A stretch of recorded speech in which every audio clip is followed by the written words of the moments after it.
madaxweyne Laftagreen ayaa la kulmay madaxa hay'adda Boqor Salmaan.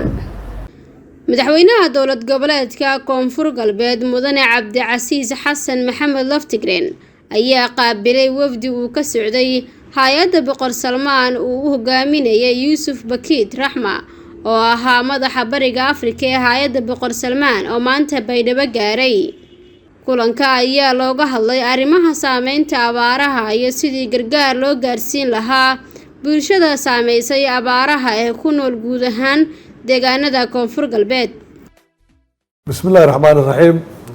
maanta waa sabti bisha Agoosto 27 sanadka 2022 magaalada Baydhabo waxaan u soo booqday wafdi ka socday hay'adda King Salman Foundation oo hogaaminayay Yuusuf Bakiit Raxma oo madaxa hay'adda King Salman Foundation ee bariga Afrika.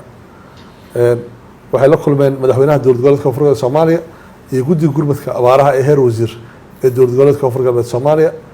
kulankaas madaxweynaha ku soo dhaweeyay King Salman